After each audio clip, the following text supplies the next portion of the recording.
নমস্কার। বাংলা সেরা গল্পে সবাইকে জানাই স্বাগত।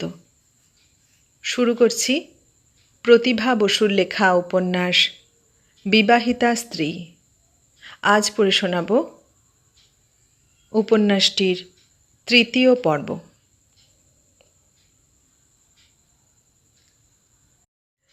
পৃথিবীর রং বদলে গেল। ঠান্ডা মেঝের উপর জ্বলন্ত বুকটা চেপে হিরণময়ী ভাবলেন, একজন মানুষের হৃদযন্ত্র বন্ধ হলে আর একজন মানুষ বেঁচে থাকে কেমন করে, যদি তারা অভিন্ন হৃদয়ী হয়? কালো কালো রক্ত শোষা বাদুরের লক্ষ লক্ষ ডানা আঁটো নখে আঁকড়ে ধরল হৃৎপিণ্ডটা। অন্য সব চিন্তা মুছে গেল হৃদয় থেকে।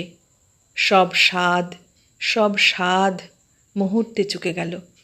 সাদা কাপড়ের আঁচলে সাদা সিঁথি ঢেকে স্তব্ধ হয়ে পড়ে রইলেন। সুনির্মল নিঃশব্দে বসে রইল কাছে, তাকিয়ে রইল মার স্বর্ণ শঙ্খহীন দুটি হাতের দিকে, চিরদিনের টুকটুকে সিঁথির সাদা মরুভূমিতে, কপালের ছোট একটি সাদা গোল দাগের দিকে। বছরের পর বছর সিঁদুর পরে পরে এই রকম ছোট্ট একটি চাঁদ জন্মেছে সেখানে। চোখ জ্বালা করে ওঠে। বাবার শোক দ্বিগুণিত হয়ে হাতুড়ির আঘাত দেয় বুকের পাঁজরে। আশ্চর্য, এর মধ্যে হঠাৎ একদিন প্রমীলা এসে উপস্থিত। কে তাকে খবর দিয়েছে কে জানে, নিজে থেকেই এসেছে সে। স্বয়ং তার বাবাই তাকে নিয়ে এসেছেন সঙ্গে করে। কারোরই মনে ছিল না তার কথা। প্রমীলা নামে কারোর সঙ্গে যে একটা ঘনিষ্ঠতম সম্বন্ধ স্থাপিত হয়েছিল একদিন তাদের, এ সত্যটুকুও যেন মুছে গিয়েছিল মন থেকে। কিন্তু তবু সে এলো।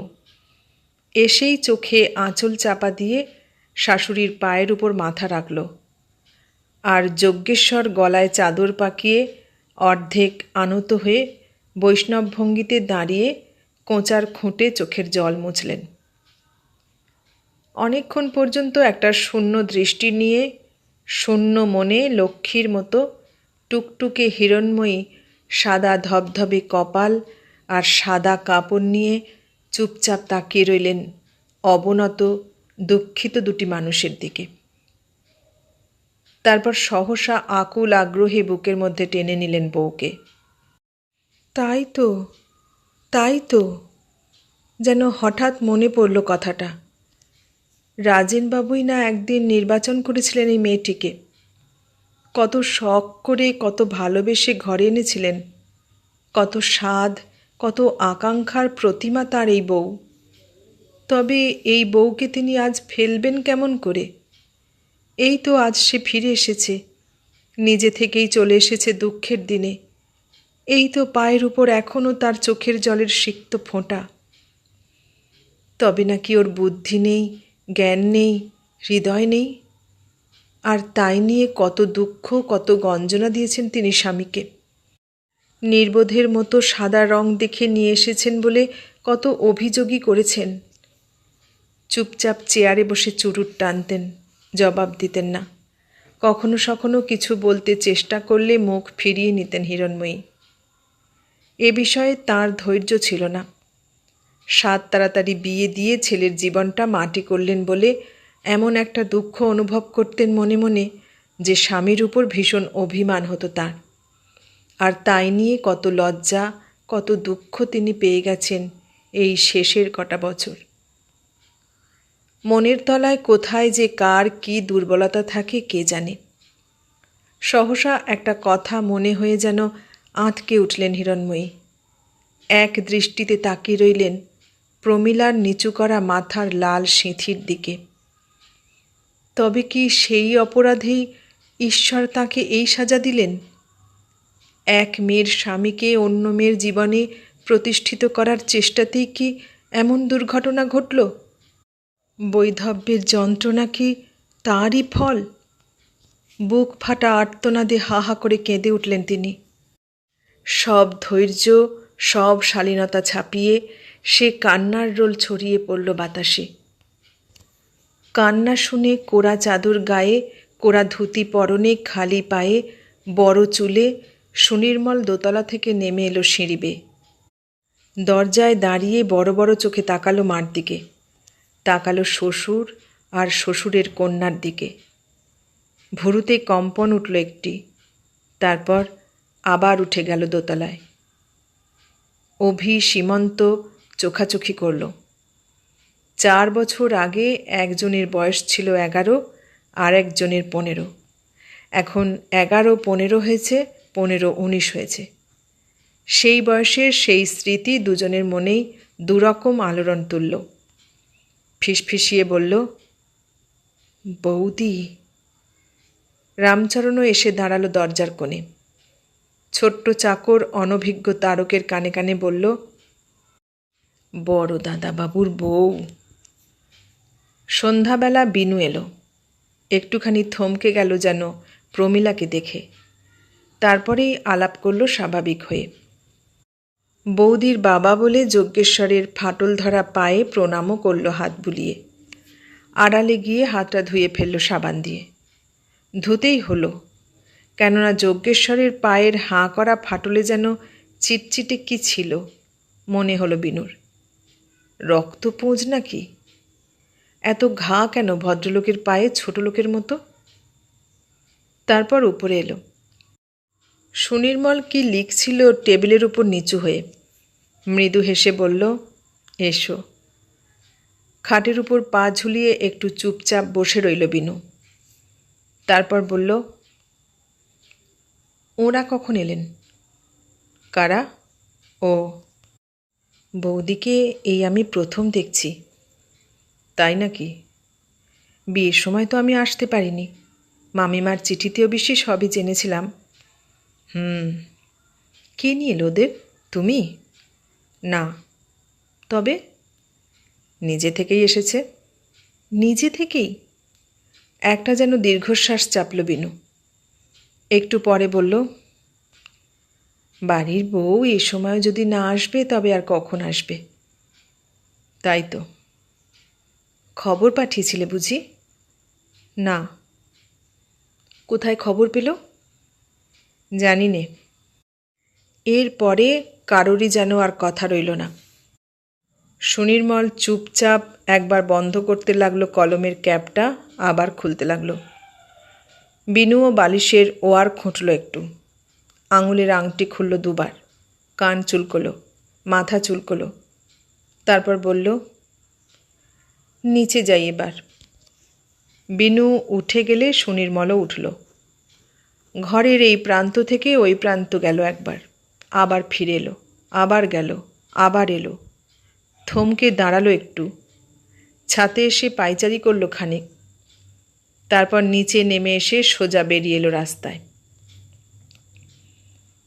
রাত্রিরে এ কদিন মার ঘরে, মার পাশেই কম্বলের বিছানায় শুচ্ছিল সুনির্মল। বাবার অসৌচ সে পুরো মাত্রাতেই পালন করছিল। এ নিয়ে মনে যে তার কোনো সংস্কার ছিল তা নয়, গতানুগতিক করবার কাজ করে যাচ্ছি তাও নয়, সকলে করে অতএব আমারও করা উচিত তাও নয়। শাস্ত্রসম্মত নিয়ম পালন করলে পিতার কোনো সদ্গতি হবে স্বর্গে বা নরকে, সে কথাও সে ভাবেনি। এভাবেই যেন তার শোকটা একটু প্রশমিত হবার উপায় খুঁজেছিল। এই শারীরিক কষ্ট বহনেই যেন অনেকটা লাঘব হচ্ছিল তার মনের কষ্ট।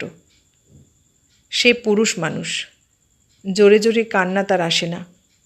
উপরন্তু সেই তো এখন এ বাড়ির কর্তা। রক্ষণাবেক্ষণে তারই এখন তার পিতার মর্যাদা। অতএব মন খারাপ করে একটু শুয়েও থাকতে পারে না চুপচাপ। উঠতে হয়, হাঁটতে হয়, খাটতে হয়, দেখতে হয়, এমনকি বাড়ির এই দমবন্ধ করা শোকার্ত আবহাওয়াকে একটু লঘু করবার জন্য হাসতেও হয় মুখের পেশি নাড়িয়ে। সময় কই তার শোক করবার? সে শোকার্ত হলে ভাই দুটি কী করবে? মা শান্ত হবেন কেমন করে? কিন্তু দুঃখের বাষ্প তো আর জমে থাকতে পারে না মনের মধ্যে, বেরুবার রন্ধ্র চাই তার। সুনির্মলের বোধ হয় এই ছিল শোকের রন্ধ্র। হয়তো এই নিয়ম পালনের নিষ্পেষণটাই তার সান্ত্বনা। ফলমূল সেদিন রাত্রে প্রমীলাই কেটে দিল। যজ্ঞেশ্বর বসে থেকে তদারক করলেন। এটা খাও, ওটা খাও, প্রমীলাকে নির্দেশ দিলেন নানা রকম। তারপর শুতে গেলেন উপরের ঘরে। প্রমীলাও কাজ সেরে উঠে গেল তাঁর সঙ্গে সঙ্গে। অভি সীমন্ত আজ এ ঘরে শোবে, কেননা যজ্ঞেশ্বর তাদের ঘরে। সুনির্মল ঘরের চারদিকে তাকালো। আমার কম্বল কই মা? উপরে নিয়ে গেছে প্রমীলা। উপরে? উপরে কেন? তুই আজ উপরের ঘরেই শুবি, ওরা তো শুচ্ছে এখানে। আমি আজ উপরে শোবো? তাছাড়া আর জায়গা কই বাবা? তোর ঘরের মেঝেতে তোকে বিছানা পেতে দিতে বলেছি, তাই ভালো।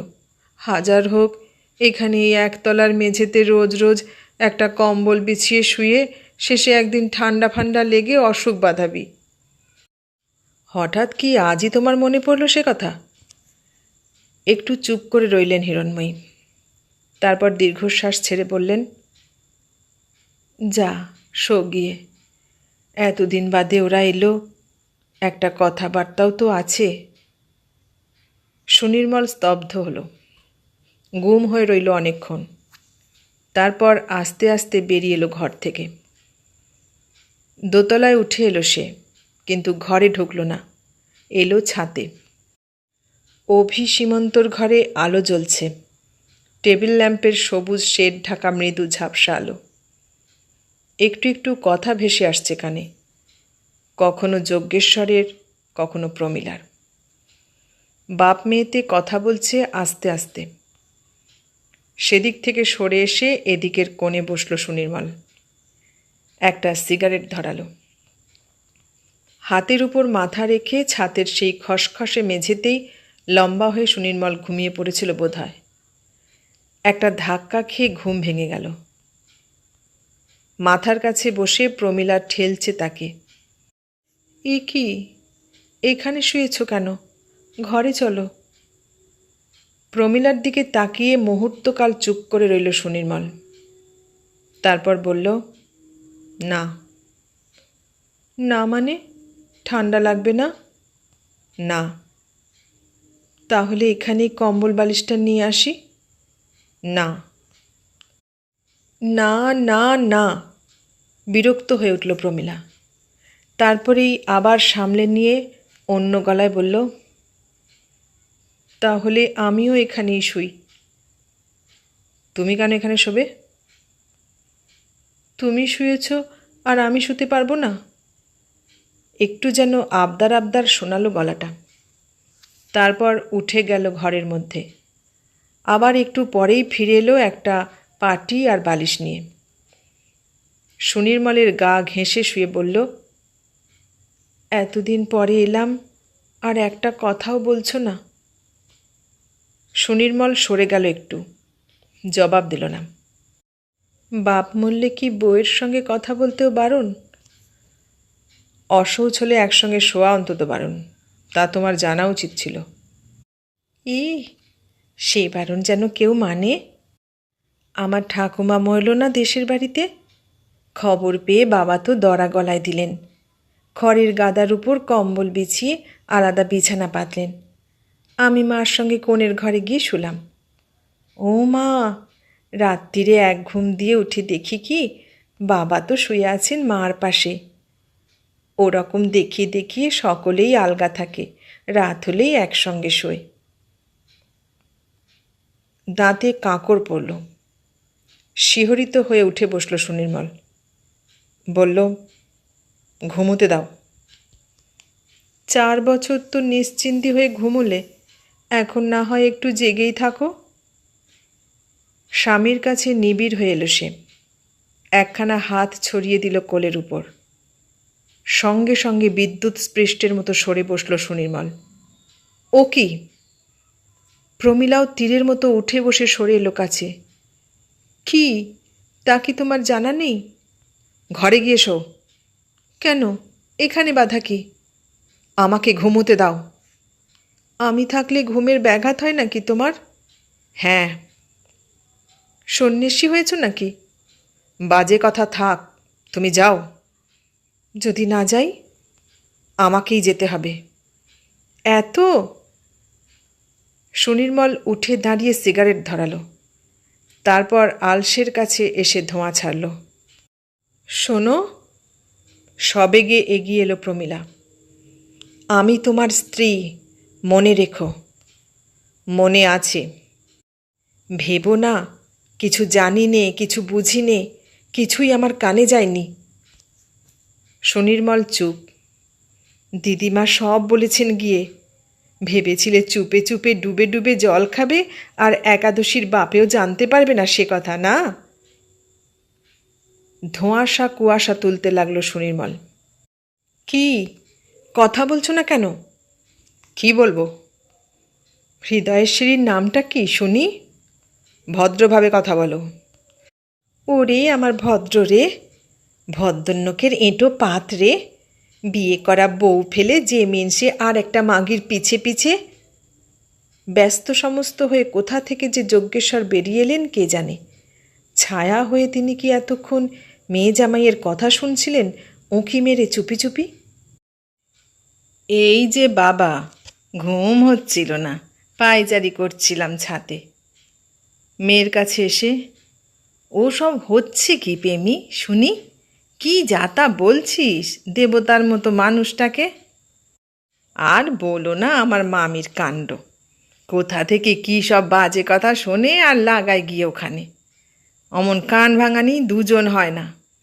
একদিন গিয়ে কি যে সব ফুসমন্তর কানে দিল, সেই থেকে ওর যেন মাথা খারাপ হয়ে আছে। আর তা তো হবেই, কি বলো? বলে কি না রাজেনবাবু আবার বিয়ে দিচ্ছেন তার ছেলেকে। হা হা করে হেসে উঠলেন তিনি। আমিও বলেছি, আর যার সম্বন্ধে যাই বলো, আমার বেয়াই সম্বন্ধে টু শব্দটি করো না। তোমার চেয়ে তাকে আমি ভালো জানি। সুনির্মল আকাশের দিকে তাকিয়ে তারা গুনল। আয় আয়, ঘরে আয়। মেয়ের হাত ধরে টানলেন যজ্ঞেশ্বর। ওর মন মেজাজ ভালো না, কেবল মিছিমিছি বিরক্ত করা। নাও বাবাজি, শান্ত হয়ে ঘুমো তুমি। কম্বলটা কই? কম্বলটা এনে পেতে দে দেখি তাড়াতাড়ি। মন্ত্র পড়া সাপের মতো ধীরে ধীরে বাপের সঙ্গে হেঁটে গেল প্রমীলা।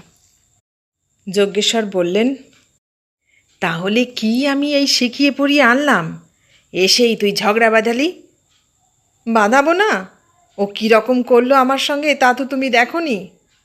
দেখেছি, সবই দেখেছি, কিন্তু তুমি যদি এরকম রকচটা হও তাহলে পড়ে থাকো এখানে, আমি চললাম। ফোঁস ফোঁস করে কেঁদে উঠল প্রমীলা। আমি কি ঝগড়া করেছি নাকি? ওই তো প্রথমে। সেসব আমি শুনতে চাইনি। মোটমাট তোমাকে এর চেয়ে আরও অনেক বেশি বুঝে সুঝে চলতে হবে, অনেক বেশি শান্ত হতে হবে। শোনো। নাতি দীর্ঘ একটা বক্তৃতা দিলেন তিনি। মন দিয়ে সব শুনল প্রমীলা, সব বুঝল, সব হৃদয়ঙ্গম করল।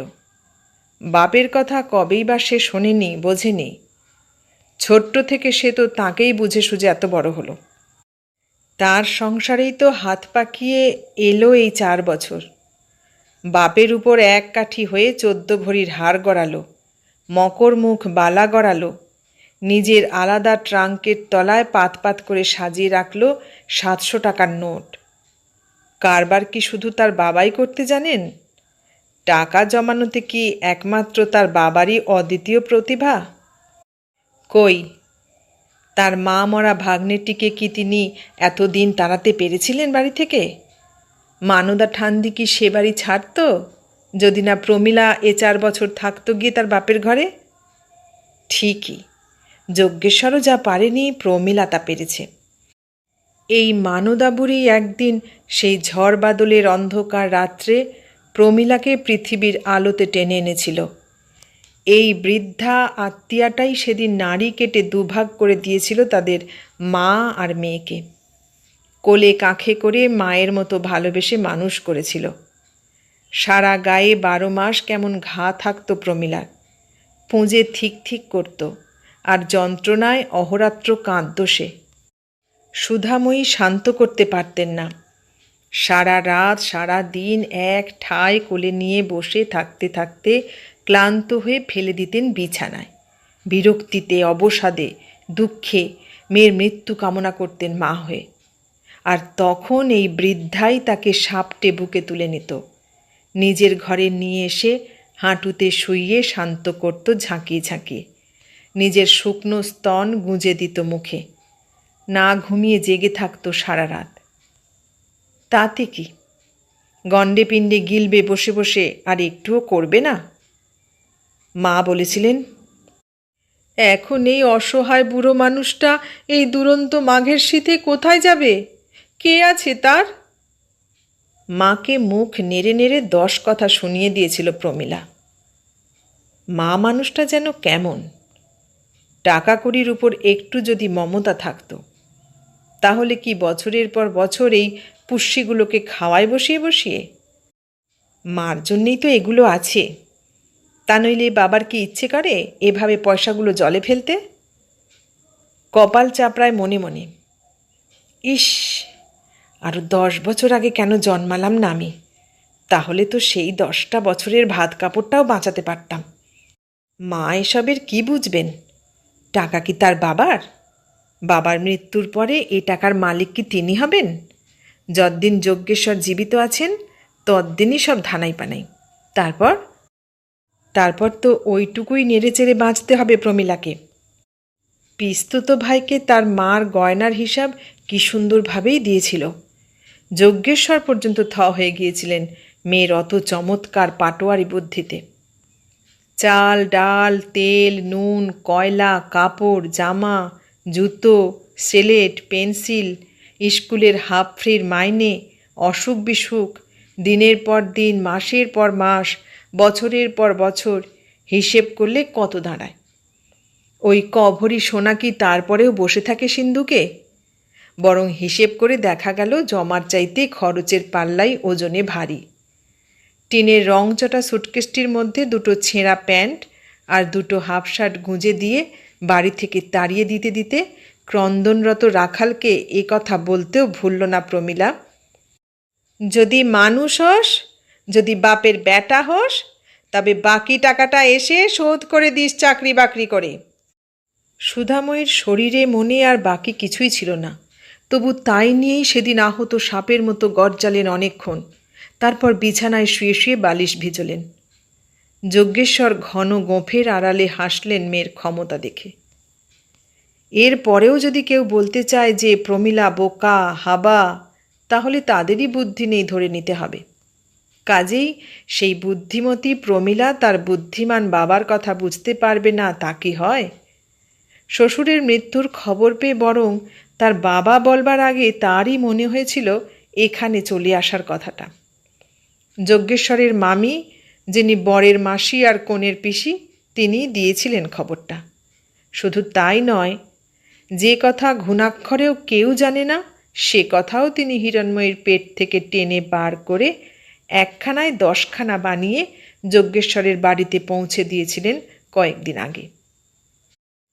ও যোগু, শুনেছ? কলকাতা থেকে বাসে চড়ে গিয়ে পুরো 1 ঘটি জল খেয়ে ঠোঁটে জিভ বুলিয়ে তিনি বললেন, কি ব্যাটার যে আবার বিয়ে দিচ্ছে ওরা। সামনে কাঠের বাক্সের উপর বালি কাগজের ফালিতে হিসেব লিখতে লিখতে চোখ তুললেন যোগু। কার ব্যাটার? তোমার জামাইয়ের কথা বলছি গো। দিক? দিক মানে? মেয়ের তো আর তুমি অন্য জায়গায় বিয়ে দিতে পারবে না। বিয়ের দরকার কি? আমার ঘরে কি খাবার অভাব? হাতের কাজ বন্ধ রেখে কোঁচার খুঁটে ঘাম মুছে বলল, ওই শাউরি মাগি যতদিন বেঁচে আছে ততদিন আর আমার মেয়ে যাবে না ওখানে। জামাই যদি আলাদা হয় তার মায়ের সঙ্গে, যদি টাকা করি এনে আমার মেয়ের হাতেই দেয়, তবেই। তুমিও যেমন। মামি গালে হাত দিয়ে চোখ টান করলেন। মা তো নয়, যেন ডাইনি। কেমন করে যে অত বড় ছেলেটাকে আগলে রাখে দেখে বাপু তাজ্জব বনে যাই। টুকটাক জানে না কি মাগি? স্বামীটাও তো একটা ভেড়ার অধম। ছি! প্রমীলা এসে দাঁড়ালো। কার স্বামী দিদিমা? তোর শাশুড়ির স্বামী লো। আর এদিকে ওই সাদা ফ্যাট ফ্যাটে রং নিয়ে, এক গা মাংস নিয়ে তুই তো কিছুই করতে পারলি নে। মুখ বাঁকালো প্রমীলা। আমি তা চাইলে তো। তবে থাক গোমর করে বসে। ওদিকে বর তো আবার বিয়ে করছে আর এক ছুরিকে। কি কি আবার? পুরুষ মানুষের মন যে পাত্রে যেমন। এবার যা ধরফরিয়ে ধরগে, আটকা গিয়ে স্বামীকে। মেয়ে মানুষের আবার পুরুষ মজাতে লাগে কিলো? বয়ে গেছে। অদ্ভুত উচ্চারণে অসহ্য রাগে বয়ে গেছে শব্দটি তুবড়ির মতো ছুটিয়ে দুমদুম করে চলে গেল প্রমীলা সেখান থেকে। কিন্তু তক্ষুনি ফিরে এলো আবার। ঠোঁট উল্টিয়ে বলল, বিয়ে করা অত সোজা নয় বুঝলে, অত সোজা নয়। মাথা নাড়লেন যজ্ঞেশ্বর। ঘুঘু দেখেছে বাছা ধনেরা, ফাঁদ তো আর দেখেনি। সেটাও বুঝি দেখবার ইচ্ছে হয়েছে। কাঠের বাক্স গুটিয়ে হিসেবপত্র বন্ধ করলেন তিনি। প্রমীলাও চলে গেল নিজের ঘরে। কিন্তু খবরটা যতই অবহেলার যোগ্য হোক না কেন, বাপ বা মেয়ে কেউ সারা দিনেও সেটা ঝেড়ে ফেলতে পারল না মন থেকে। যজ্ঞেশ্বরের দুপুরের ঘুমে ব্যাঘাত হলো, আর প্রমীলার রাত্রিরের ঘুমে। আশ্চর্য! কোথায় যে এই বিষ লুকিয়েছিল কে জানে। ভীষণ একটা ঈর্ষাবোধে সেদিন সারাক্ষণ ছটফট করল প্রমীলা। অন্য কোনো একটি কল্পিত স্ত্রীলোককে সামনে দাঁড় করিয়ে অকথ্য কুকথ্য ভাষায় নিঃশব্দে গালিগালাজ করল, মুড়ো ঝাঁটা দিয়ে পিঠ ভাঙল, স্বামীর শয্যায় শুতে দেখে তার নাক কান ছিঁড়ল, আঁচড়ে কামড়ে খুবলিয়ে চোখের ডিম উপড়ে ফেলল। তবু তার ক্রোধ শান্ত হলো না। শেষে অন্ধকারে উঠে বসে দাঁত দিয়ে সত্যি বিছানা বালিশ ছিঁড়ে টুকরো টুকরো করতে লাগল। কি করবেন ভাবছিলেনই যজ্ঞেশ্বর। এর মধ্যেই আর এক চমকপ্রদ খবর নিয়ে এসে হাজির হলেন মামি। কি না, পরশুদিন রাজেনবাবু মারা গেছেন। সবিস্তারে সব ঘটনারই তিনি বিবৃতি দিলেন। এ কথাও বললেন, এরকম যে একটা কিছু হবেই তা তো তার আগেই জানা ছিল। নিরপরাধে যেমন একটা মেয়ের সর্বনাশ করতে গিয়েছিল হিরণ্ময়ী, তার সাজাও পেল হাতে হাতে। মেয়ে মানুষের বুক থেকে তার স্বামী কেড়ে নেওয়ার মতো আর পাপ কি আছে সংসারে? সেটা আর যেই সহ্য করুক, ঈশ্বর আছেন না মাথার উপরে, তিনি সবই দেখতে পান। তবে আর বাধা কিসের? যজ্ঞেশ্বর তৎক্ষণাৎ মন স্থির করে ফেললেন। মাথা নাড়তে নাড়তে বললেন, মামি, একটা বড়ই দুঃসংবাদ দিলে তুমি। আমি কালই প্রেমিকে নিয়ে যাব ওদের ওখানে।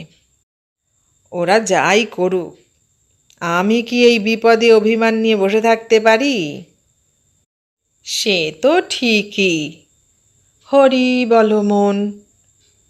মামি মুখের গহ্বর দেখিয়ে হাই তুলতে তুলতে তুড়ি দিলেন। তা রেখে টেকে গেছে তো কিছু? যজ্ঞেশ্বরের গলা যথাসম্ভব উদাস। নাকি একেবারে অনাথ করে দিয়ে গেছে বিধবাটাকে? রাখবে না কেন, যথেষ্টই রেখেছে। রাজেন চৌধুরী কি একটা ফেলনা মানুষ ছিল নাকি? তবে শোনো, ঘরের তো আমি সবই জানি, আর সম্পর্কও আমার কিছু আজকের না। বাসন কুসন গয়না গাঁটি। 1 ঘন্টা বসে বসে মামি ওদের চৌধুরী পরিবারের উষ্টি গুষ্টির ফিরিস্তি দিলেন, ধন দৌলতের হিসেব দিলেন, কে কার বেটা, কে কার নাতি, সব তালিকা তার কণ্ঠস্থ। আর যজ্ঞেশ্বর জলটুকু বাদ দিয়ে চোখ বুজে বুজে দুধটুকু মর্মে গ্রহণ করে সেদিনের মতো বিদায় দিলেন মামিকে।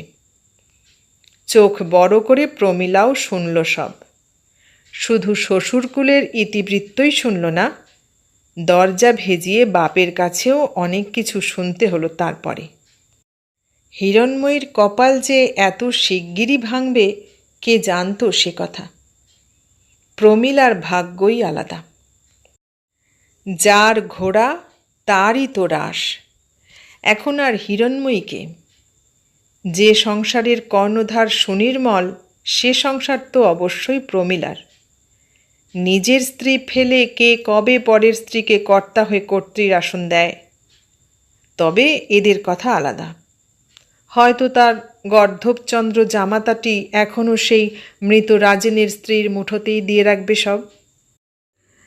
তাই সাত তাড়াতাড়ি বেশি কিছু ভাবনা চিন্তার অবকাশ না নিয়েই কর্ণধারের কর্ণধারণ করবার জন্য লম্বকর্ণর মতোই বুদ্ধিহীন স্বামীর বুদ্ধিকে সঠিক পথে চালাতে মেয়েকে নিয়ে চলে এসেছিলেন যজ্ঞেশ্বর। সুনির্মলের বিয়ের কথাটা শুনিয়ে অবধি অশান্তি বোধ করছিলেন মনে মনে। সত্যি হোক মিথ্যে হোক, খবর যখন একটা রটে, তার কিছু কিছু তো বটেই। 4 বছর আগে যে মন নিয়ে, যে জেদ নিয়ে তিনি একদিন সকলের নাকের ডগায় তুড়ি মেরে মেয়েকে নিয়ে এসেছিলেন, 4 বছরের প্রলেপে সে ভালোবাসার স্রোতে ভাঁটা পড়েছে। বাপের বাড়ি আছে, থাক, তাই বলে শ্বশুর বাড়ি যাবার রাস্তায় কাঁটা পড়ুক, এটা কিছুতেই মনোপুত হলো না। ইচ্ছে মতো যাবে আসবে, থাকবে কি থাকবে না, কিন্তু অধিকার তো তারই 16 আনা থাকা উচিত। যজ্ঞেশ্বর প্রথমে এটাই ভেবেছিলেন যে স্ত্রীকে ফেলে বেশি দিন টিকতে পারবে না সুনির্মল। সুন্দরী যুবতী স্ত্রী, তার শরীরের লোভ তো আছেই, উপরন্তু একমাত্র কন্যার পৈতৃক বৃত্তের মোহই কি খুব কম? আসতেই হবে।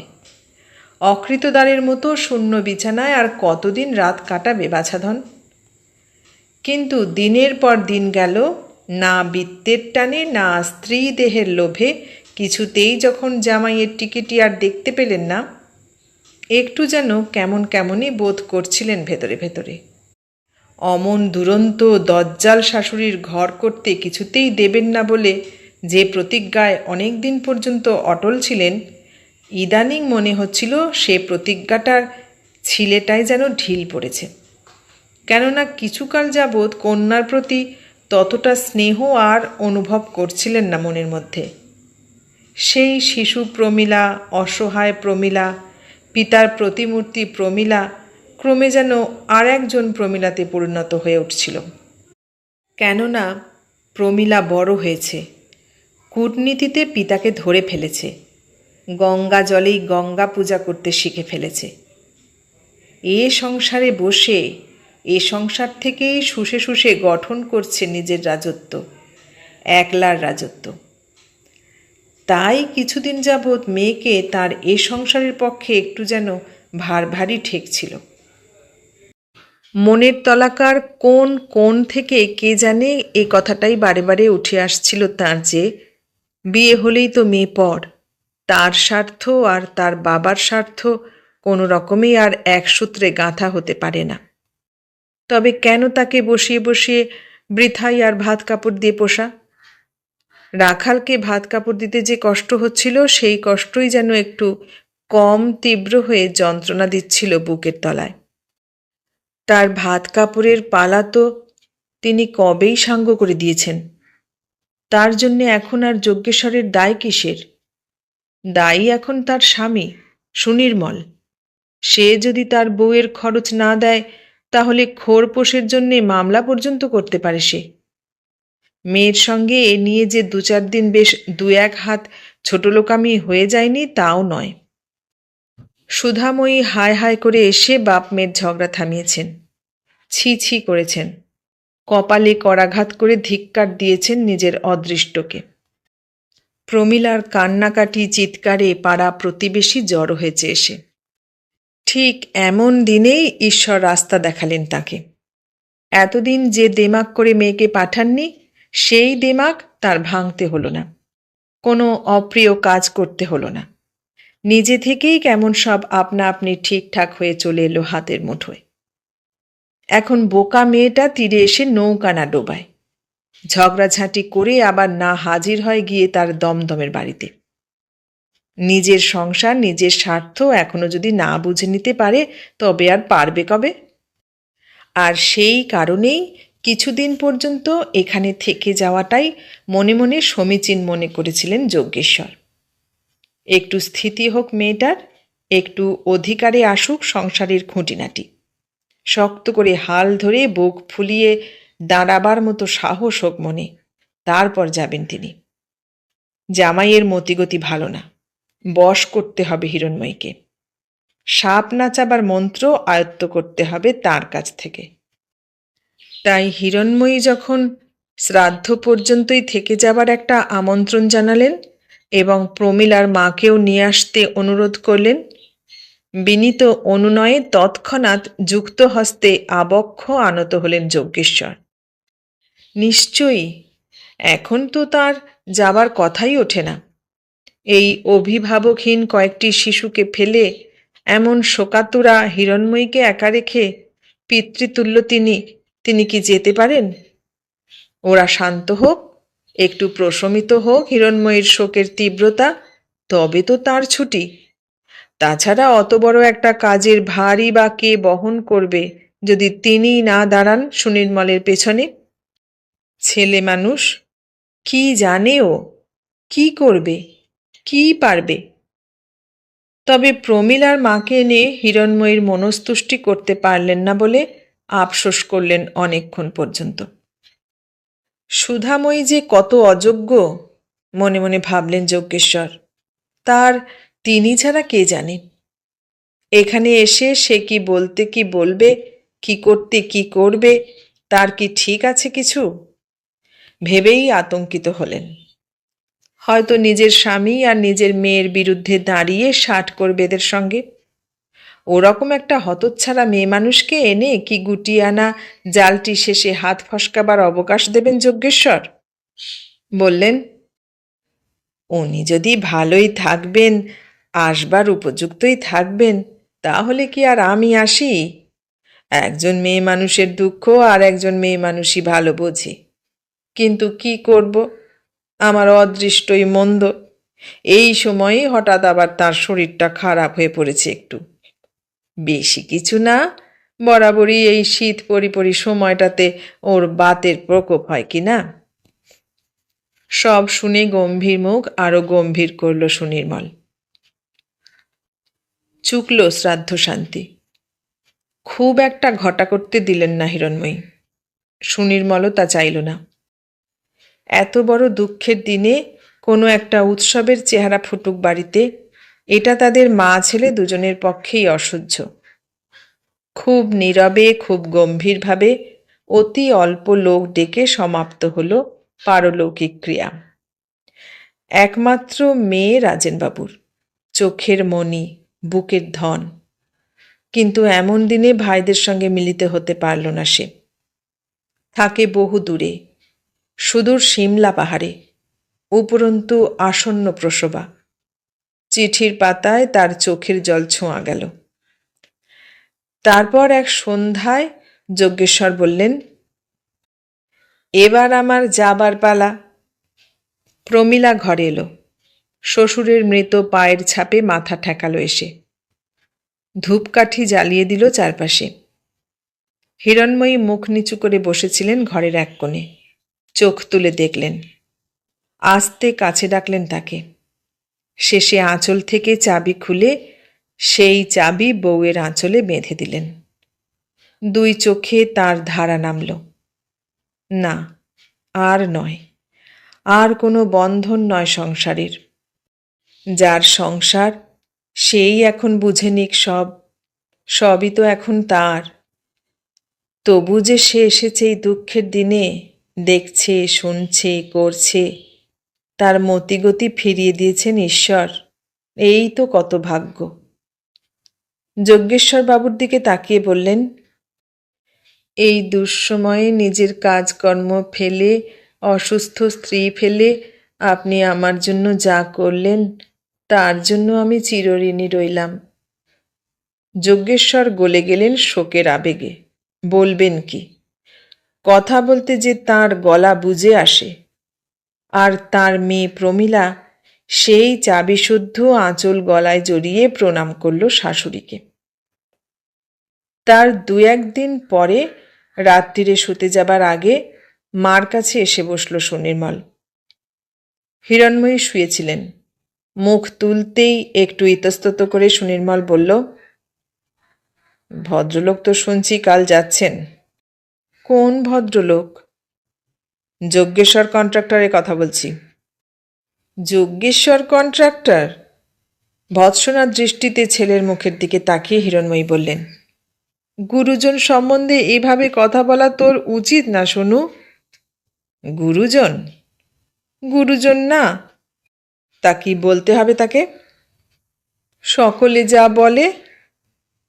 আমি যদি তা না বলি? অন্যায় হবে। অন্যায়? ঠোঁট বাঁকিয়ে একটা বিদ্রূপের হাসি বিচ্ছুরিত করল সুনির্মল। তারপর বলল, যাক সে কথা। প্রমীলা নাকি থাকবে শুনছি? থাকবে না তো কোথায় যাবে? যেখানে যাবার। একটু বিরক্ত হলেন হিরণময়ী। কি আবল তাবল বকছিস? নিজের ঘর সংসার ফেলে কি ওকে তুই চিরকালই বাপের বাড়ি পড়ে থাকতে বলিস? তুমিও কি তাই বলো না? কখনো না। হিরণময়ীর গলা ঈষৎ চড়ে উঠল। আমি তো তার হাতেই সব ভার তুলে দিয়েছি। এই দেখ। কাঁধ থেকে তিনি শূন্য আঁচল খুলে দেখালেন। তুই মনে করিস না শুনু, ওটা আমার শুধু চাবি। ওটাই আমার যথা সর্বস্ব। যথা সর্বস্ব মানে? তোমার গয়নার বাক্স কোথায়? সিন্দুকের চাবি? সব আমি বুঝিয়ে দিয়েছি তাকে। খোকা, আমার জীবনে আর কি আছে? তোরা সুখী হবি, এই তো একমাত্র আশা। তোরাই তো সব। তোদেরটাই তোদের দিয়ে দিলাম। দুই চোখ চকচক করে উঠল তাঁর। সুনির্মল গুম হয়ে বসে রইল।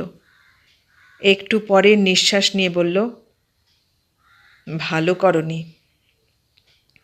কেন? সে এখানে থাকতে পারে না। তার মানে তুই ওকে তাড়িয়ে দিবি? কোনো দিন কি দিয়েছিলাম? তখন তো থাকেনি, এখন কেন এলো?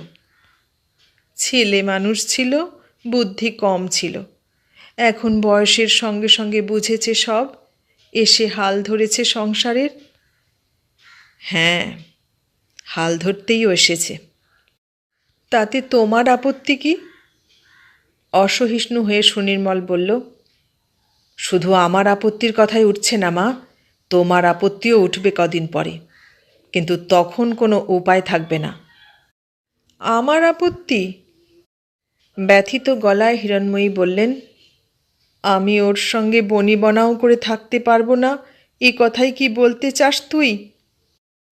ও যদি তোমাকে আর মান্য না করে? তুই কি জানিস না যে ও আমাকে কি অসম্ভব ভয় করত? সেদিন তো আর নেই। না, তখনকার চাইতে ও ভালো হয়েছে। বুদ্ধিশুদ্ধি হয়ে মানুষ হয়ে এসেছে। বুঝতে শিখেছে আমি ওর ভালো ছাড়া মন্দ করতে পারি না। তা তোমার কি ইচ্ছে? একটু উষ্ণ হলেন হিরণময়ী। তোমার বাবা যাকে এত সমাদরে ঘরে এনেছিলেন, বিনা অপরাধে আমি তাকে ফেলে দিই? না শোনো, আমি তা পারবো না, পারবো না। আজ 1.5 মাসও গত হয়নি তিনি গিয়েছেন। থাক মা। দীর্ঘশ্বাস ছেড়ে ওই প্রসঙ্গ চাপা দিতে চেষ্টা করল সুনির্মল। আচ্ছা, তুই বল। সজল চোখে ছেলের মুখের দিকে তাকালেন হিরণময়ী। তখন যদি ও এরকম থাকতো, তাহলে কি আর আজকের দিনে এসব কথা উঠত? আমি জানি ও তোর যোগ্য নয়, কিন্তু ওকে তুই যোগ্য করে নে। ও এখন একেবারে বদলে গেছে। একটু হাসল সুনির্মল। এই কথাটা তুমি ভালো করে জেনে রাখো মা। ও যদি না বদলাতো, আজকের দিনের মতো না হতো, তাহলেও ওকে সহ্য করা সম্ভব হতো। কিন্তু আজকের দিনে ও একান্ত অসহ্য। উঠে দাঁড়ালো সে। তারপর মার তেলহীন রুক্ষ এলোমেলো জট পাকানো চুলের উপর আস্তে হাত বুলিয়ে দিয়ে চলে যেতে যেতে নরম গলায় বলল, সবাই কি মা তোমার মতো? সুনির্মল ঘর থেকে বেরিয়ে গেলে স্তব্ধ হয়ে অনেকক্ষণ বসে রইলেন হিরণময়ী। শকুন্তলাকে মনে পড়ল তার। ওর চোখ, মুখ, চুল, নাক, হাত, পা সব তিনি খুঁটি খুঁটি ভাবতে লাগলেন। প্রমীলার উপর এই বিরূপ ভাব কি আগেও ছিল সুনির্মলের? শকুন্তলাকে দেখার আগে ভালো করে মনে করতে চেষ্টা করলেন। নাকি এর জন্যেও হিরণময়ী দায়ী? ওই মেয়েটিকে কে এনে তার চোখের সামনে তুলে ধরেছিল? তিনিই তো। দিনের পর দিন কী ইচ্ছে শক্তি তিনি প্রয়োগ করেছিলেন। এই ইচ্ছে, একমাত্র এই ইচ্ছে যে শকুন্তলাকে সাগ্রহে গ্রহণ করুক সুনির্মল। মার সেই ইচ্ছে পূর্ণ করবার স্বাদ যেদিন টলমল করে উঠল ছেলের বুকের মধ্যে, তক্ষুনি আবার অন্য পাঠ নিতে হলো তাকে। এ কী রকমের খেলা তাকে দিয়ে খেলাচ্ছেন বিধাতা! এ তিনি কি করছেন? মা হয়ে ছেলের জীবনে কি গভীর দুঃখ তিনি ডেকে আনছেন বারে বারে। হে ঈশ্বর, কেন এমন হলো? কেন এমন হলো? কিন্তু তিনি কি করবেন? তিনি কি জানতেন এমন দুর্ভাগ্যের অন্ধকার এমন অতর্কিতে ঘনিয়ে আসবে তার ভরা জীবনের সুখে? জানতেন কি যে প্রমীলা এসে দাঁড়াবে তার দরজায় এমন ক্ষমাপ্রার্থী হয়ে, অবনত হয়ে? তবে তিনি কি করবেন? একজন মেয়ে হয়ে আর একজন মেয়েকে কেমন করে তাড়িয়ে দেবেন তার স্বামীর গৃহ থেকে, স্বামীর আশ্রয় থেকে? এ পাপ তিনি কেমন করে করবেন? স্বামী কি, স্বামী কতখানি, তা তো আজ মর্মে মর্মে উপলব্ধি করছেন।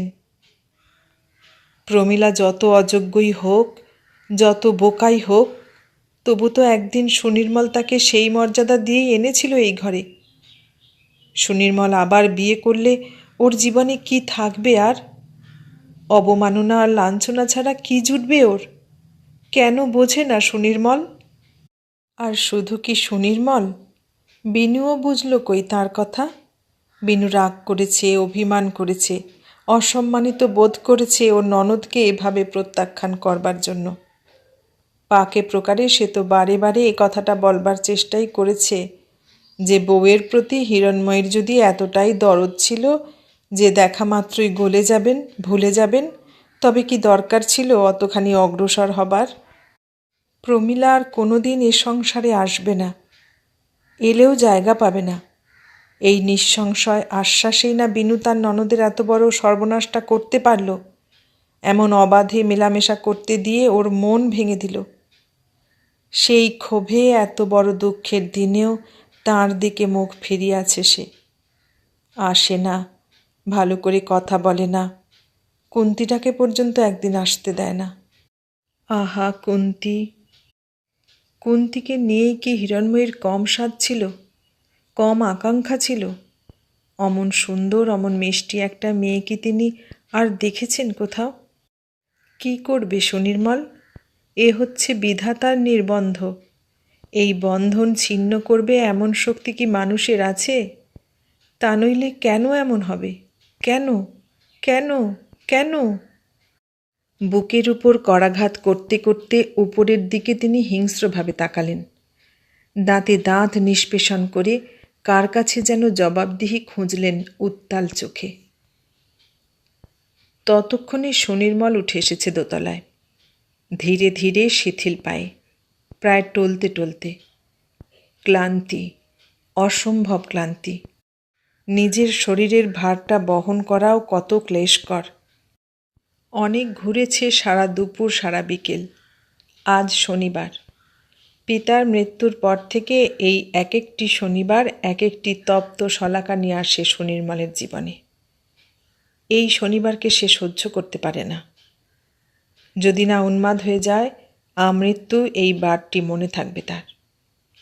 এই শনিবারে সে আপিসে টিকতে পারে না, ঘরে ফিরতে পারে না। আজও যখন অসময়ে আপিস থেকে বেরিয়ে কি করি ভাবছিল, ভাবতে ভাবতে প্রচণ্ড রোদ্দুরে অহেতুক ঘুরে বেড়াচ্ছিল কার্জন পার্কের এ মাথা ও মাথা, এসপ্ল্যানেডের স্টলে, হঠাৎ সব সংযম, সব বুদ্ধি, সব শক্তি কোথায় যে ভেসে গেল তার। একবার ভীষণ ভীষণ দেখতে ইচ্ছে করলো কুন্তিকে। কুন্তির নরম মুখটা ছুঁতে ইচ্ছে করলো চোখ দিয়ে। এই 1 মাস 5 দিনের মধ্যে আর দেখেনি তাকে। সে আসেনি। কেন আসেনি, কেন তাকে আসতে দেয়নি বিনু, সবই জানি। তবু সব লজ্জা ভাসিয়ে, সব কুণ্ঠা ঝেড়ে ফেলে একবার, মাত্র একবার দেখবার জন্য অধীর হয়ে উঠল প্রাণ। মনে হলো এই দেখা করাটাই যেন এখন তার জীবনের, তার বেঁচে থাকবার একমাত্র লক্ষ্য। কিছুতেই কিছুতেই নিজেকে সংযত রাখতে পারল না সে। তারপর কখন ট্রামে চড়ল, কখন নামল, কখন টোকা দিল নির্দিষ্ট বাড়িটার দরজায়, কিছুই যেন বুঝতে পারল না। আর টোকা দিয়েই ধক করে উঠল বুকের ভেতরটা। নিঝুম দুপুর, চুপচাপ বাড়ি। সুনির্মলই 3 মাস আগে খুঁজে খুঁজে বার করে দিয়েছিল এই নির্জন পাড়ার সুন্দর বাড়িটি। সুনন্দরা যখন প্রথম আসবে বলে চিঠি লিখেছিল একটা বাড়ি খুঁজে দেবার জন্য, গা করেনি সুনির্মল। ভাগ্নির জন্য অস্থির হয়ে রাজেনবাবু আর হিরণময়ী হাঁটাহাঁটি করে 15 দিনের মধ্যে একটা ফ্ল্যাট ঠিক করে বাড়ি এলেন গঙ্গার ধারে কালীঘাটের এক ঘিঞ্জি পাড়ায়। কিন্তু কি করা, অত অল্প সময়ে এর চেয়ে আর ভালো পাবেন কোথায়। তারপর 4 মাস পরে এই বাড়ি। মাথা ঝাঁকিয়ে কুন্তি বলেছিল, ভারী কাজের মানুষ, একটা বাড়ি খুঁজে দিতে পারে না। সেই ঘিঞ্জি বাড়ির ছোট্ট ঘরে বসে সুনির্মল বলেছিল, বললেই পারি। বিনু টিপটে চায়ের পাতা দিতে দিতে বলল, মা গো, কি মিথ্যুক তুমি! বলিনি বাড়ির জন্য 3-3খানা চিঠি লিখেছিলাম? মামিমা জবাব দিলেন, শুনুকে বলে বলে হয়রান। সে বলে বাড়ি নেই কলকাতা শহরে, আর অভি সীমন্ত যেসব বাড়ির খোঁজ আনে সেসব বাড়িতে পাতিয়ালা কিংবা বর্ধমান কিংবা কুচবিহার ইত্যাদিরাই থাকতে পারেন। অতএব তোমার মামা আর আমি আজকাল বেরুচ্ছি খোঁজে। সুনির্মল হাসতে লাগলো। দাও, চা দাও শিগগির। তোমাদের বাড়ি এলেই কেবল কাজের ফরমাস, যেমন তুমি তেমনি তোমার ননদটি। আর আমি আসব না। তার আগে অনুগ্রহ করে বাড়িটা খুঁজে দেবেন। শকুন্তলা হেসে তাড়াতাড়ি চিরুনি চালাতে লাগলো ঘন চুলে। বন্ধুর বাড়ি যাবে। আর তার আগে বন্ধুর বাড়ি যাওয়া স্থগিত রেখে মহিলাটি কি অতিথিকে একটু মান মর্যাদা দেবেন? সুনির্মল অন্যদিকে তাকিয়ে বেশ গম্ভীর গম্ভীর হয়ে চেয়ারে হেলান দিল। প্রায় মাননীয় অতিথির মতোই দেখালো তাকে। কুন্তির গালে টোল পড়ল। তারপর রেখে দিল চিরুনি। ধরাচুরো পরে সুনন্দ ফিরল কোর্ট থেকে। আরে ব্যাপার কি, আপনি যে! শনিবারও তোমাকে 5টার সময় ফিরতে হয় নাকি সুনন্দ? তা ফিরবে না? বিনু তেরচা চোখে স্বামীর দিকে দৃষ্টিবান হানল। ওকে যে আজকাল কোর্ট একটা নতুন কাজে বহাল করেছে সুনদা। সুনন্দ গলার ফাঁস খুলতে খুলতে হাসল। কুন্তিও হেসে উঠল। বোঝা গেল ওদের মধ্যে একটা পুরনো রসিকতা আছে। সুনির্মল বলল, কি কাজ? কোর্টের ধুলো ঝাঁট দেওয়া, দরজা জানালা বন্ধ করা, দরজায় দরজায় তালা চাবি লাগানো। এবার সুনির্মলও হেসে উঠল। আস্তে দরজা খুলে দিয়ে চুপচাপ কখন এসে থমকে দাঁড়িয়েছে শকুন্তলা।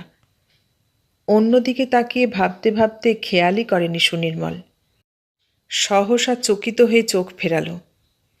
তারপর স্তব্ধ রইল একটু সময়।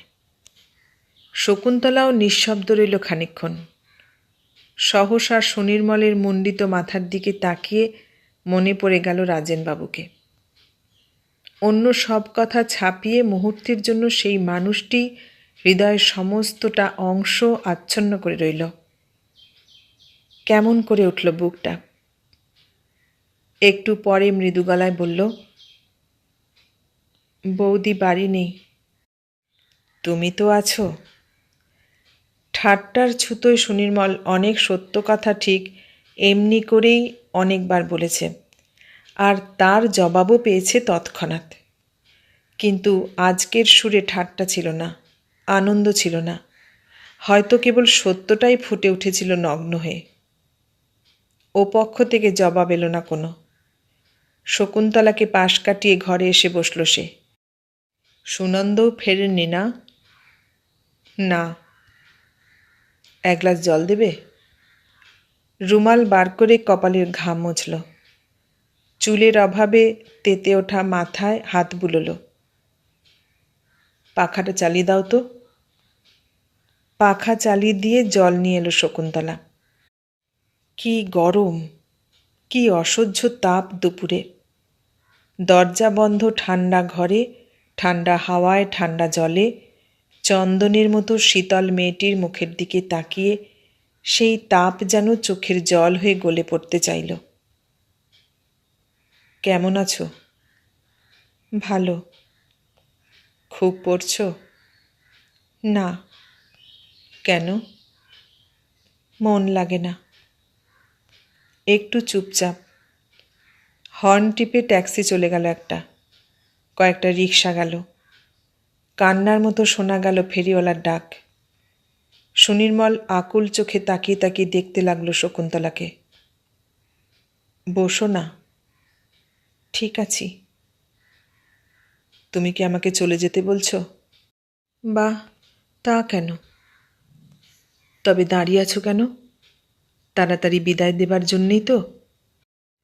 দেয়ালের ঠেসান থেকে সরে এসে দূরে চেয়ারে বসল শকুন্তলা।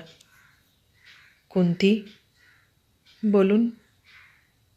আমি এসেছি বলে রাগ করলে তুমি? রাগ? রাগ কিসের? আমার আসা উচিত হয়নি, আমি জানি, কিন্তু কিন্তু ওসব কেন বলছেন? আসবেন না কেন? বারে। একটু হেসে খুব সহজ ভঙ্গি করল কুন্তি, কিন্তু গলা ধরে এলো তার। কতদিন তোমাকে দেখি না, আজ মনে হলো। কুন্তি হঠাৎ উঠে দাঁড়ালো। চা খাবেন? না। কেন খাবেন না? আপিস থেকেই আসছেন তো। তুমি বসো। অতিথিকে যথোচিত সৎকার না করলে অধর্ম হয় জানেন তো, বিশেষ কুটুম্ব মানুষ। হাসল সে। বসো। আবার বসে পড়ল কুন্তি। সুনন্দ নাকি বদলি হয়েছে? হ্যাঁ। কবে যাচ্ছে? এ মাসেই। বিনু? বৌদিও যাচ্ছেন। তুমি? আমিও। তুমিও? কুন্তি মাথা নিচু করে রইল, জবাব দিল না। তোমার তো পরীক্ষা। প্রাইভেট দেব। কেন? তুমি তুমি কলকাতায় থাকো না? আমি থাকব? কোথায়? তাই তো, কোথায় থাকবে সে কথা তো ভাবেনি সুনির্মল। বুকের নিঃশ্বাস দ্রুত হলো তার। তারপর চোখ তুলল, আর সেই চোখে চোখ রেখে শকুন্তলার দৃষ্টি ঝাপসা হয়ে এলো। যে কথা গোপন করতে চেষ্টার তার অন্ত ছিল না, যে কথা এক যুগ কাটলেও সে বলে উঠতে পারত না, যে কথা ভাবতেও কান লাল হয়ে উঠত, লক্ষ কথা বললেও যে কথা ঠিক করে বলতে পারত না কোনো দিন, সেই সব কথা বলা বলি হয়ে গেল চারটি মিলিত চোখের মুহূর্তের দৃষ্টিক্ষেপে। তার চোখ থেকে টপ টপ করে জল গড়িয়ে পড়ল। দুই হাতে মুখ ঢেকে ছুটে চলে গেল সে অন্য ঘরে। অস্থির উদ্ভ্রান্ত পায়ে বেরিয়ে এলো সুনির্মল। তারপর রাস্তা। হাঁটতে হাঁটতে ধরে এসেছে পা, উঠেছে ট্রামে কিংবা বাসে, বসে থেকেছে যতক্ষণ খুশি, তারপর আবার নেমেছে, আবার উঠেছে। এই করে করে গঙ্গার ঘাটে এলো সন্ধেবেলা। দেখল অন্ধকার আকাশের অসংখ্য তারা, জলের বুকে নৌকাগুলোর টিমটিম আলো, বাতাসে শীতের আভাস। ভালো লাগলো একটু। উটরাম ঘাটের দোতলায় এসে চা খেয়ে ঠান্ডা হলো মাথা। তারপর বাড়ি ফিরল। আর বাড়ি ফিরেই নিভে যাওয়া আগুনের তেজ যেন দ্বিগুণ উত্তপ্ত হয়ে জ্বলে উঠল বুকের ভেতরে, যখন সে শুনল কাল তার শ্বশুর যাচ্ছেন, কিন্তু শ্বশুরকন্যা থাকছেন কায়েমি হয়ে। সিঁড়ি দিয়ে উঠতে উঠতে সহসা রাগটা তার যেন মার উপরেই ঝাঁপিয়ে পড়ল। মার উপরেই অভিমান হলো। মাই যদি বৈরী, তবে আর একা একা কেমন করে সে যুদ্ধ করবে এত বড় একটা শক্তির বিরুদ্ধে? সে যে ভদ্রলোক, প্রমীলা যে তার স্ত্রী, এই নিষ্ঠুর সত্যকে কেমন করে অস্বীকার করবার মতো বল পাবে, ভরসা পাবে মার সহায়তা না থাকলে? শেষের সিঁড়িকটা উত্তেজনাতে খুব তাড়াতাড়ি অতিক্রম করল। তারপর শোবার ঘরের দরজায় এসে থামল একটু। দেখল পেছন ফিরে খাটের উপর বসে যজ্ঞেশ্বর সেন মেয়ের সঙ্গে কি একটা গভীর পরামর্শে নিমগ্ন। তার পায়ের শব্দে দুজনেই চমকে উঠল। প্রমীলার বাবা উঠে দাঁড়ালেন তাড়াতাড়ি। গায়ের এন্ডি চাদরের তলায়, যে চাদরটি তিনি শীত গ্রীষ্ম 12 মাস ব্যবহার করেন, দুটো হাত মুড়ে নিলেন। সুনির্মলের মনে হলো কি যেন একটা লুকোলেন সেই হাত ঢাকবার অছিলায়। এসো বাবাজি, এসো। কাল যাব কি না, তাই মার সঙ্গে দুটো কথা বলছিলাম। গোবিন্দ গোবিন্দ, কটা দিন তোমাদের সঙ্গে কাটিয়ে কি আর যেতে মন সরে? ব্যস্ত সমস্ত হয়ে সুনির্মলকে কোনো কথা বলবার অবকাশ না দিয়েই কেমন অস্থির হয়ে বেরিয়ে গেলেন তিনি। প্রমীলা ঝাড়া বিছানা আবারও ঝাড়তে ব্যস্ত হয়ে পড়ল। একটু চুপ করে থেকে সুনির্মল বলল, তাহলে তোমার বাবা কাল যাচ্ছেন? হ্যাঁ। আর তুমি? আমি কি? তুমি যাচ্ছ না? আমি কোথায় যাব? যেখানে যাবার সেখানে কি চিরকালই থাকবো নাকি? কোথায় থাকবে? আমার নিজের সংসারে। তোমার নিজের সংসারে? হ্যাঁ গো হ্যাঁ, মুচকি হাসল প্রমীলা। স্ত্রীলোক বিয়ে হলে স্বামীর কাছেই থাকে, সেই তার ঘর, সেই তার সংসার। এত কথা কার কাছে শিখলে? তোমার বাবার কাছে নাকি? তা দিয়ে তোমার কি দরকার? একটু আছে বই কি। এই 5 বছর সে শিক্ষাটা কোথায় ছিল সেটা তো জানা দরকার। আমার তখন বুদ্ধি ছিল না, ছেলে মানুষ ছিলাম। আর এখন বুঝি হঠাৎ বুদ্ধিমতী হয়ে উঠে বুঝতে পেরেছ অন্যদের লুটেপুটে খাবার সম্ভাবনাকে না ঠেকালে আর চলছে না, না? আমার ঘর, আমার সংসার, পাওনা গণ্ডাও আমারই, তা যদি বুঝে নিতেই আসি, তা নিয়ে আবার অত কথা কিসের?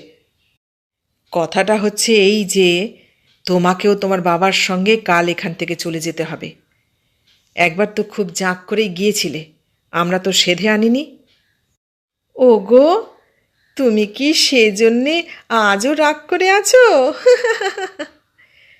হেসে গলে পড়ে গায়ে হাত দিল প্রমীলা। সুনির্মল সরে দাঁড়ালো। প্রমীলা চোখ টান করে প্রায় পাকা অভিনেত্রীর মতো যেন মুখস্থ পাঠ বলে গেল, তুমি স্বামী, ইহকালের পরকালের দেবতা। বলো দেখি, তুমি রাগ করলে আমি দাঁড়াই কোথায়? সুনির্মল গলার টাই খুলে ব্র্যাকেটে লটকাতে লটকাতে মুখ না ফিরিয়েই বলল, দাঁড়াবার জায়গা কোথায় তা আমি বলে দিতে পারবো না, সেটা তোমার বাবাকেই জিজ্ঞাসা করে দেখতে পারো। মোটমাট এখানে তোমার থাকা হবে না, হতে পারে না।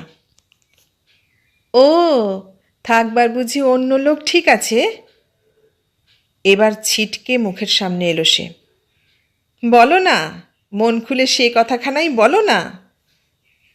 সুনির্মল জবাব দিল না। প্রমীলা হাত নাড়ল মুখের কাছে, চুকচুক করল জিভ দিয়ে। আহা, বড় সাধে বাদ পড়ল গো, বাড়া ভাতে ছাই দিনু গো। ও গো, আমার কি হবে গো? সোজাসুজি তাকালো সুনির্মল। তোমার বাবা আমাকে দেখে ওরকম চোরের মতো পালিয়ে গেলেন কেন? পালিয়ে গেলেন? হঠাৎ থমকালো প্রমীলা। একটু যেন মিয়ে এলো গলাটা। পর মুহূর্তেই সামলে নিল। তার মানে? তার মানেটা আমি তোমাকেই জিজ্ঞেস করছি। ভেবেছিলাম তোমার বিষয়ে তার সঙ্গে আজ আমি শেষ কথা বলবো, কিন্তু। প্রমীলা বজ্জাত ঘোড়ার মতো ঘাড় বাঁকালো। বাবা পালিয়ে গেলেন বলতে তুমি কি বোঝাতে চাও শুনি? আগে আমার সেই কথার জবাব দাও। দরজাটা ভেজিয়ে দিয়ে স্থির চোখে অনেকক্ষণ স্ত্রীর মুখের দিকে তাকিয়ে থেকে সুনির্মল কঠিন গলায় বলল, আমি বলতে চাই তার হাতে একটা এমন কিছু ছিল যেটা আমাকে দেখলে তার লুকোতে হয়। ও মা গো, কোথায় যাব গো? কি মিথ্যেবাদী লোকের হাতে আমি পড়েছি গো!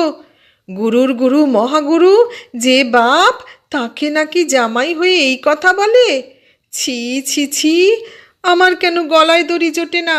আমি কেন মরি না? প্রায় আর্তনাদ করে কেঁদে উঠল প্রমীলা। সুনির্মল বলল, চুপ চুপ তুমি করো। তোমার বাপ দাদা 14 পুরুষ চুপ করুক, আমি আর কিছুতেই চুপ করব না। বিলাপ ছেড়ে গর্জনে এলো, তোমার এত বড় আস্পর্ধা যে আমার বাবাকে তুমি চোর বলো? তোমার মতো 25টা চাকর উনি পুষতে পারেন জানো? কোমরে হাত দিয়ে সামনের দিকে ঝুঁকে পড়ল বলতে বলতে, আর তুমি তাকে চোর বলো? না, এর একটা হেস্ত নেস্ত আমি করবই করব। বাবা, বাবা! গলার স্বর চড়িয়ে ডাকতে ডাকতে তীর বেগে দরজার দিকে এগিয়ে আসতেই বাধা দিল সুনির্মল। ছোট লোকের মতো রাত 12টায় চেঁচামেচি করলে ভালো হবে না বলে দিচ্ছি। হ্যাঁ, আমি চেঁচাবো, 1000 বার চেঁচাবো, 1,00,000 বার চেঁচাবো। আমি কি ভয় করি কাউকে? ভয়ের কথা নয়, ভদ্রতার কথা। এটা তোমাদের দমদমের বস্তি নয়, ভদ্রলোকের বাড়ি। এ বাড়িতে কেউ কোনোদিন কথাও চেঁচিয়ে বলে না। ওরে আমার ভদ্রলোক রে, তবু যদি খেমটি নাচিয়ে পাড়া শুদ্ধ লোকের থুতু না কুড়ুতে। 2 পায়ের বুড়ো নখে ভর দিয়ে উঁচু হয়ে উঠল সে। যে লোক বিয়ে করা বউ বাপের বাড়ি ফেলে রেখে মেয়ে মানুষ নিয়ে ঢলাঢলি করে, সে আবার ভদ্রলোক? ওরে আমার, ওই যে শোলক আছে না, মাগ তাড়িয়ে মাগি চাই, মাগির তুল্য মিঠা নাই। আসলে ভদ্রলোকখানার মনের কথাটা তো এই, জানি নে, বুঝি নে। মাথার চুল টানল সুনির্মল। অধীর হয়ে কানে আঙুল দিল, তারপর সুইচ নিভিয়ে অন্ধকার করে দিল ঘর। তবু তো অন্ধকার। লজ্জায় ঘৃণায় তার মিশে যেতে ইচ্ছে করল মাটির তলায়। দরজায় পিঠ দিয়ে দাঁড়িয়ে প্রমীলার মুখ চেপে ধরে চাপা গর্জনে বলল, যদি চুপ না করো। এক ঝটকায় সেই হাত থাবড়া মেরে সরিয়ে দিল প্রমীলা। কি করবে? মারবে? গলা টিপবে? বার করে দেবে বাড়ি থেকে? বেশ তো, দেখো না চেষ্টা করে পারো কি না। তার নিঃশ্বাস পতনের সাঁই সাঁই শব্দ সুনির্মলের বুকের মধ্যে হাতুড়ি পিটতে লাগল। উল্টো দিকে দোতলা বাড়ির বারান্দায় ঝাপসা আলোয় মানুষের আভাস পাওয়া গেল একটুখানি। পাশের বাড়ির কোণের ঘরে একটা আলো জ্বলে উঠল খুট করে। উদ্ভ্রান্ত সুনির্মল এবার দিশেহারা রাগে এক হ্যাঁচকা টানে প্রমীলাকে বিছানায় এনে ফেলে দিল। পকেট থেকে রুমাল বার করে তার মুখে গুঁজে দিল জোর করে। একটা ধস্তাধস্তির শব্দ উঠল কিছুক্ষণের জন্য, একটা চাপা গোঙানি, তারপর চুপ। গোঁ গোঁ করতে করতে ক্লান্ত জানোয়ারের মতো কি জানি কখন ঘুমিয়ে পড়ল প্রমীলা।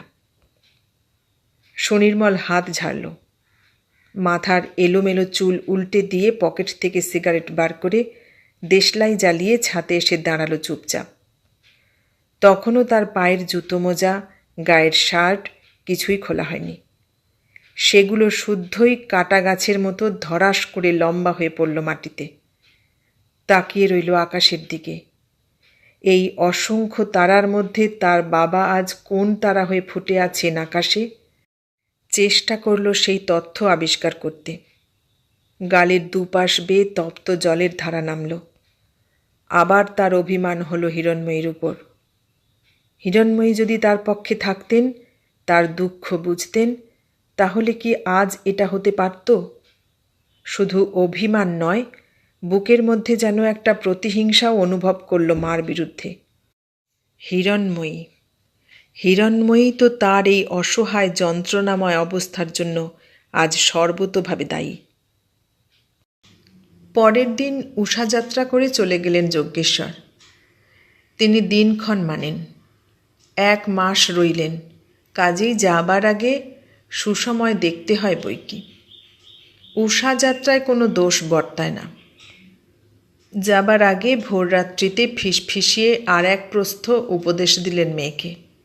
বললেন, সামলে সুমলে চল, একটু একটু শুয়ে থাক।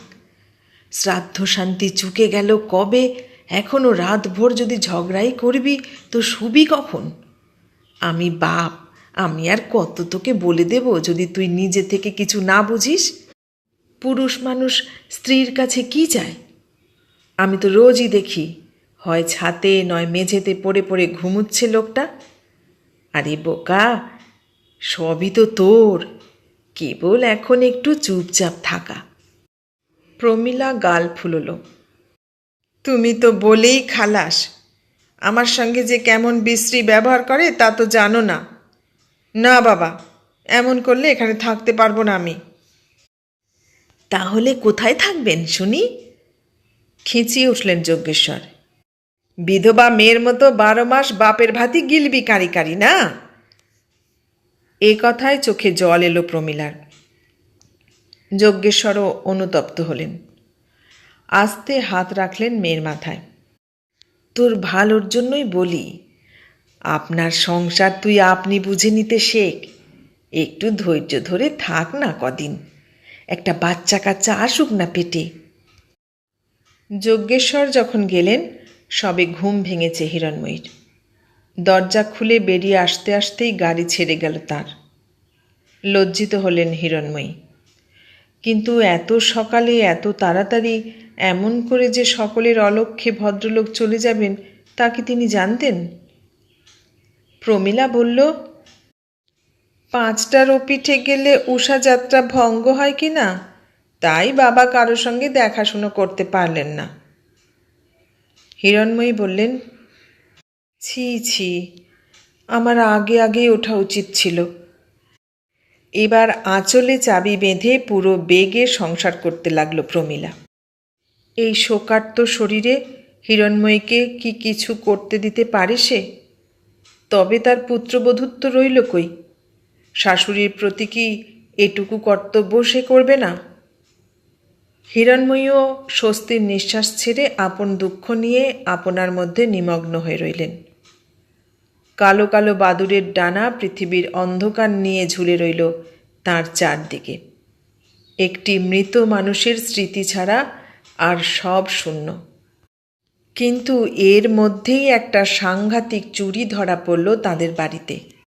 একদিন খবর এলো একটি নাতি হয়েছে হিরণময়ীর। মেয়ে আসন্ন প্রসবা হয়েছে পর থেকে মনে মনে এ নিয়েও একটা কম উদ্বেগে ছিলেন না তিনি।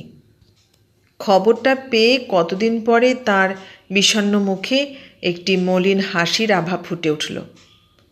কতকাল পরে গুছিয়ে বসে দুপুরের নিরিবিলিতে একখানা মস্ত চিঠি লিখলেন মেয়েকে।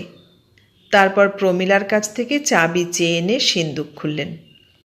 কত সাধের প্রথম নাতি! ভারী হাতে সংবর্ধনা না জানালে কি চলে? দাদু বেঁচে থাকলে তো কত ধুমধামই হতো আজ বাড়িতে। দীর্ঘশ্বাস ছেড়ে গয়নার বাক্স বার করতে গিয়েই দেখেন, সর্বনাশ! বাক্স তো নেই। চন্দন কাঠের কাশ্মীরি কাজ করা জালি বাক্স। সিন্দুক খুললেই মন আকুল হয়ে উঠত সেই গন্ধে। বিনুর বাবা মাইশোর থেকে উপহার এনে দিয়েছিলেন তাকে বিয়ের সময়। গন্ধটি এখনও লেগে আছে। এলোমেলো হাত টালেন তিনি। তারপর বাইরে এসে দোতলার দিকে মুখ তুলে চেঁচিয়ে ডাকলেন, বৌমা, ও বৌমা, শিগগির এসো তো একবার। চাবিটা শাশুড়িকে দেবার পর থেকেই প্রমীলা কেমন যেন একটা অস্বস্তির মধ্যে ছিল। প্রতিদিনের অতি চমৎকার অতি মসৃণ দিবানিদ্রাটিতে কেমন ব্যাঘাত অনুভব করছিল মনে মনে। শাশুড়ির ডাক শুনে আচমকা শিহরিত হয়ে উঠল। একটু সময় চুপ করে দাঁড়িয়ে রইল ঘরের মধ্যিখানে। তারপর আস্তে আস্তে বেরিয়ে এলো বারান্দায়। ঝুঁকে বলল, কেন মা? নিচে এসো, শিগগির এসো। সিঁড়ি বেয়ে নিচে নামল সে। ঘরের দরজায় এসে খোলা সিন্দুক আলমারির দিকে তাকিয়ে বলল, কি হয়েছে? আমার গয়নার বাক্স কই? সেই চন্দন কাঠের বড় বাক্স ওর ভেতরে নেই। কোথায়? আমি তো কোথাও দেখছি নে। কপাল তার বিন্দু বিন্দু ঘামে ভিজে উঠল। তুমি তুমি তো কোথাও রাখোনি? না তো। হায় হায়, তবে কি হলো সেই বাক্স? মেঝের উপর আঁচল লুটিয়ে বসে পড়লেন তিনি। চোখ জলে ভরে উঠল। এতক্ষণ শুনলে প্রতিভা বসুর লেখা বিবাহিতা স্ত্রী উপন্যাসটির 3য় পর্ব। কেমন লাগলো? ভালো লাগলে লাইক, কমেন্ট, শেয়ার করো। আর নতুন বন্ধু হলে সাবস্ক্রাইব করার অনুরোধ রইল। সবাইকে অনেক ধন্যবাদ জানিয়ে আজ এখানেই শেষ করলাম।